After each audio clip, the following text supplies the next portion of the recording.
Today we are going to be playing Dungeonquest, which is one of my favorites. All you newbie adventurers out there with stars in your eyes, just assume you can wander into a dragon's lair, slay the beast, and claim the treasure, huh? I think you need a dose of reality. Thankfully, there's a game made by Fantasy Flight Games that illustrates my point. It's been called the Ninja Warrior of fantasy games and comes with the supposed 16% survival rate.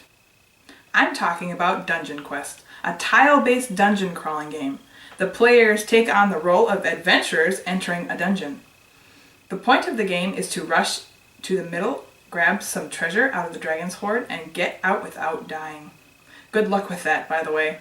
No self-respecting dragon lives in a completely defenseless lair. Each turn, you draw a tile out of the pile and set it up with the direction you intend to go. The color of the arrow on each tile will tell you what type of room it is. There are dungeon rooms, trap rooms, chasms, rotating rooms, bridges, bottomless pits, and so on. The best kind of tile to get is the corridor, which allows you to draw an extra tile and move again. If luck is on your side, you might draw several corridors in a row and get way ahead of everyone else. Some rooms, marked with the torch symbol, can be searched for treasure. If you like, you can stop to search a room instead of moving. Doing this lets you draw from the search deck. It can result in anything from treasure to a secret passage out of the room or monsters. Speaking of decks, this game comes with a lot of them. It can be a little overwhelming at first because there are so many different kinds of cards, but most of them are drawn based on what room type you're in. There's also a handy guide in the back of the rulebook to keep things fast and convenient. So that's the basic premise. Doesn't sound hard, right?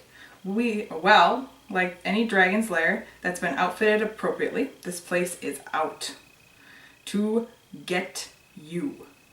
There are rooms that spawn monsters, traps, and other nasty things that will make you take wounds. And if you have no health left to give, you're dead and you lose. Even the characters that have the most health in this game can die in just a couple of turns. Look at this card. If you find a corpse in a dungeon somewhere, you can search it for treasure.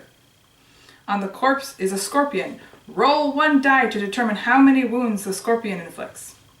Well, if you're starting with the game with 12 hit points, that one thing just took up half of your health in one shot.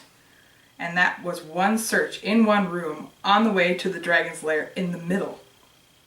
Just a single playthrough really shows you how deadly this place can be. Do you stop to search every room? Make a mad dash to the middle, ignoring everything along the way? You have to balance your lust for treasure with your will to stay alive. There is no hand-holding, no help, no nothing in this game. Items that restore health are rare and almost never seen, so unless you win the lottery, there's no getting your health back. Most games are a find one item of treasure and get out sort of playthrough. Getting in, getting anything at all, and getting out alive is a feat end of itself. And that's not saying that they even made it to the middle where the dragon lays in wait.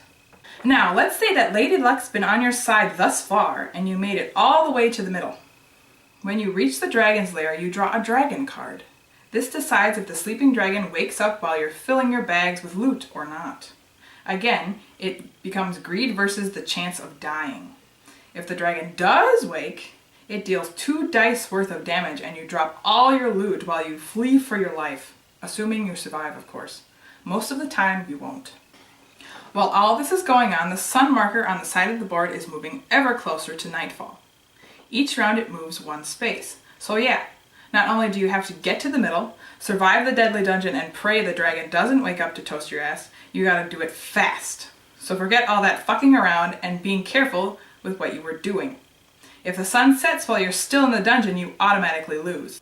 The game's only drawbacks, if any, would be the rooms themselves. Sometimes you draw all the dead ends and have to waste turns searching, hoping for a secret passage to move on.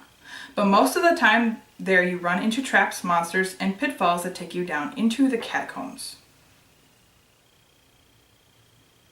The catacombs are a sort of map under the map. There's better treasure down there, but there's also more monsters and nasty things that'll get you killed. When you come out of the catacombs, Dice rolls and the number of catacomb cards you have determine where you end up. Most of the time it's a desperate risk, ending with you getting killed or simply popping up in a strange location that's worse than where you started. But again, it's luck versus survival. Many have said this game, with its 16% survival rate, is not fun. I think it's simply more realistic. Like if you really did try to raid a dragon's hoard, this is how tough it would be. Most of the time you and your fellow players will die, but it'll be all the sweeter victory when someone makes it out with even a single piece of loot. Much of the game is based on luck instead of skill, but it makes for an interesting party game when you can laugh as your friends die in the first few turns and you end up getting roasted after everyone else has died. I really recommend it. And that is Dungeonquest. I hope you enjoy it as much as I do.